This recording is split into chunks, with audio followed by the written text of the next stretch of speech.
Isang mapagpalang araw po sa ating lahat. Ako po si Junella Bianca D. Aguilar at ito po ang aking 8-day 80 devotion para sa ating 365 daily devotion na pinamagatan. Totoo ba na may guardian demons? At ang topic mo ngayon ay demons. The demons are evil angels who rebelled against God and now actively work against His kingdom.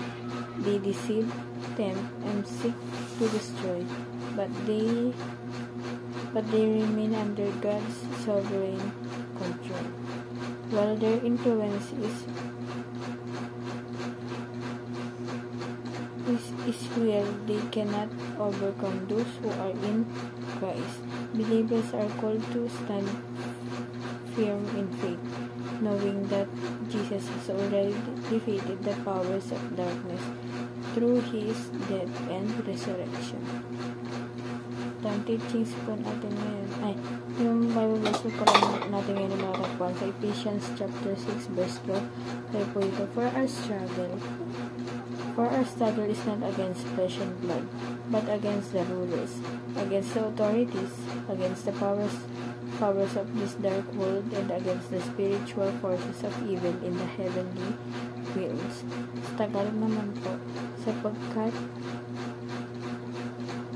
ang ating paglaban ay hindi laban sa laman at dugo, kundi laban sa mga pinuno, laban sa mga may kapangyarihan, laban sa mga kapangyarihan di nakikita na naghahari sa sanlibutan sa kadiliman ito, laban sa hukbong espiritual na kasamaan sa kalangitan. Kaya po ang teachings natin ngayon ay number 1 po. Demons are real and active. Yung mga demons po talaga totoo sila at saka active rin sila. Kung gano'n ka-active sila, gano'n din sila ka-active. Pero, syempre, alam natin lang kung sino man ako sa kanila. Diba? Hindi naman magwawagi ang kasamaan over sa ating Panginoon.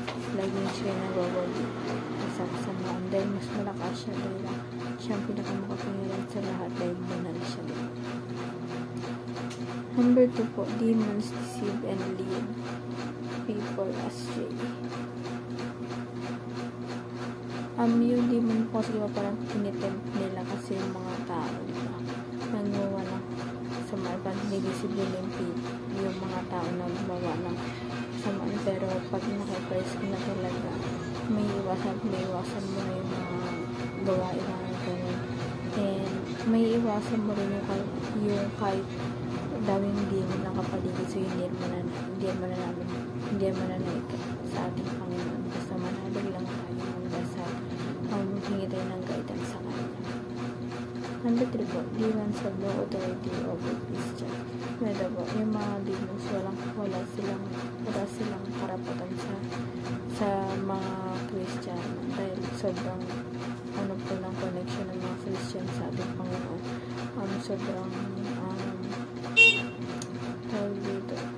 Sobrang taas, sobrang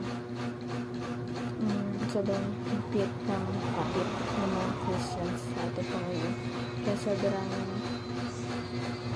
walang kahit anong authority ang mga demonyo sa mga Christians.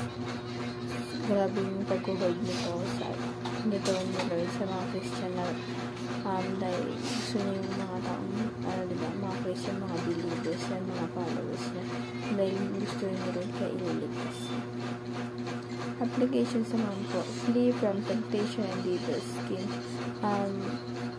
Ilayo po natin yan yung sarili, diba? Sa mga ganyan mga temptation ng ating Panginoon, yung mga iba natin mga nagagawa na hindi na kaya sa ating Panginoon. Umiwasan po tayo sa mga pagtitempt sa atin ng mga devil. Kailangan mas manaig pa din sa ating Panginoon kaysa sa kanila. Number 2 po, attack Satan's territory through the gospel. Number 2 po, diba gospel, or share the gospel to the nation. Ito po, doon natin talaga matatalo yung territory ni Satan pag in-spread natin yung gospel ng ating Panginoon. Ayun yung way na upang talaga hanggang matalo natin siya yung territory niya talaga mawala na ng tuluyan. Number 3 po, live by the truth sa depensa at Sultan's life. Mamuhay po tayo sa katotohanan, mamuhay tayo ng kasama ng ating Panginoon, at labanan natin yung mga kasamaan kasi nanguningan dahil hindi naman dapat ito dapat hanggang ngayon wala na dahil hindi na sila dapat manaig pa sa mundo ito. Hindi naman po ang aking devotion ngayong araw. Sana po may tutunan kayo at huwag mo kalimutan na i-share sa ating mga mahal sa buhay, and God bless po sa ating lahat.